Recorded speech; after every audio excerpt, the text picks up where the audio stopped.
বাণীকে সঙ্গে নিয়ে রায়বাড়িতে পৌঁছাতেই অনিরুদ্ধ সবার সামনে এমন এক সত্যি প্রকাশ করে যা শুনে মুহূর্তে স্তব্ধ হয়ে যায় পুরো পরিবার।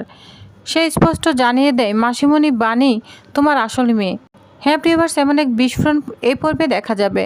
তাই পুরো ঘটনা জানতে ভিডিওতে লাইক দিয়ে চ্যানেলটি সাবস্ক্রাইব করে শেষ পর্যন্ত দেখতে থাকুন। গল্পের শুরুতেই দেখা যাবে অনিরুদ্ধ বাণীকে শান্তভাবে বোঝাচ্ছে সে রায়বাড়িতে শুধু একটাই উদ্দেশ্য যাচ্ছে, বাণীর প্রাপ্য অধিকার ফিরে দিতে। তখন বাণী অবাক হয়ে বলে, রায়বাড়িতে আবার আমার কিসের অধিকার? তখন অনিরুদ্ধ জানিয়ে দেয়, তুমি সেই বাড়ির আসল উত্তরাধিকারিণী।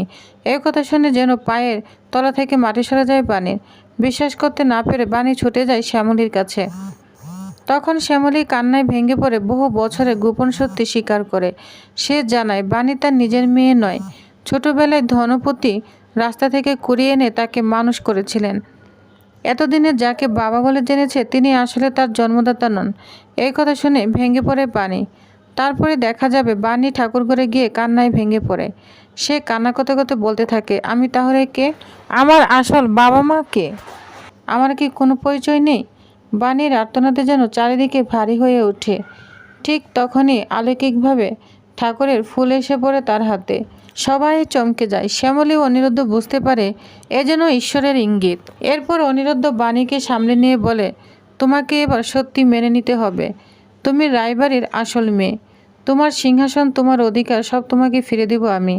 সে আরও জানায়, এতদিন মৌলি আর নয়নতারা মিলে যে অন্যায় করেছে এবার তার শাস্তি হবে। কিন্তু বাণী স্পষ্ট বলে দেয়, তার কাছে সিংহাসন বা সম্পত্তি বড় নয়।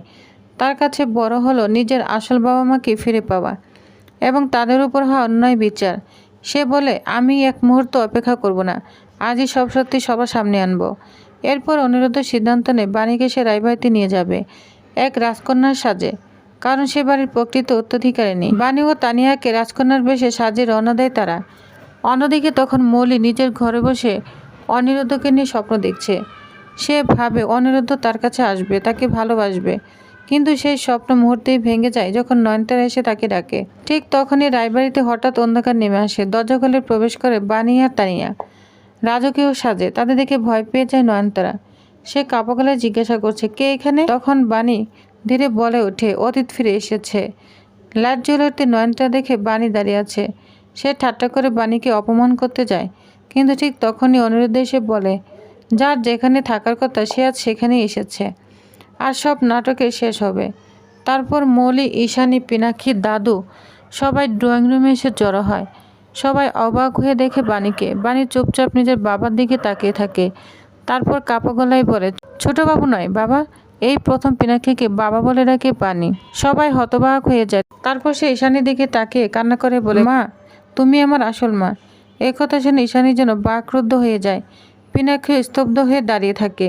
ঠিক তখনই অনিরুদ্ধ সামনে এসে সব খুলে বলে, হ্যাঁ মাসিমণি, বাণী তোমার আসল মেয়ে। ছোটবেলায় নয়নতারাকে বদলে দিয়েছিল, মৌলি তোমাদের মেয়েও নয়।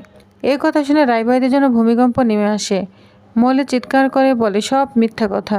সে বাণীর দিকে তেড়ে আসে, কিন্তু বাণী এবার আর আগের মতো দুর্বল নয়। সে এক ঝটকায় মৌলিকে সরিয়ে দিয়ে বলে, খবরদার, আজ আমার গায়ে একদম হাত তুলতে আসবে না। ঈশানী, পিনাক্ষী, দাদু যা দেখে অবাক হয়ে তাকিয়ে থাকে।